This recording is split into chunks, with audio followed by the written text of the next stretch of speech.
Hello, it's noon on Tuesday, the 12th of December. You're tuned in to our midday newscast here on Arirang TV. Thank you, as always, for joining us.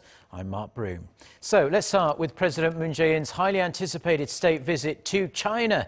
Ahead of his trip, President Moon sat down with China's state-run broadcaster CCTV for an interview that aired on Monday night. The South Korean leader discussed THAAD, North Korea and restoring trust with China. Our Blue House correspondent Hwang Hojun starts us off.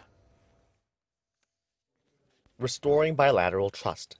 That's what President Moon Jae-in's interview with CCTV could be boiled down to.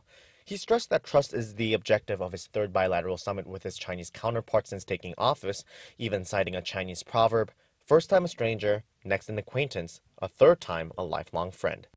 During a sit-down interview that took place before President Moon's state visit to China, the Chinese state-run media didn't shy away from asking President Moon about the sensitive issue of South Korea's deployment of the THAAD system on the Korean Peninsula.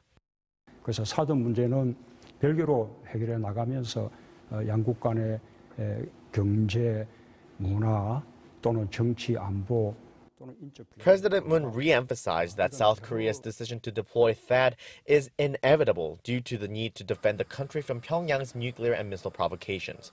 While recognizing China's concern that THAAD might violate China's security interests, he made assurances that Seoul will make sure that the U.S. missile defense system doesn't go beyond its intended goal, stressing that the U.S. is ultimately on the same page. The two countries reached an agreement in late October to set aside their differences. President Moon also asserted that Pyongyang must give up its nuclear ambitions.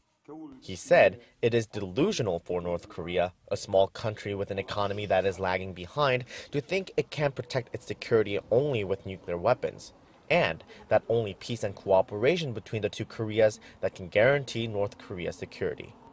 Moon's trip to China comes 2 weeks after Pyongyang launched an apparent intercontinental ballistic missile on November 29th, resuming its missile provocations after a 75-day hiatus.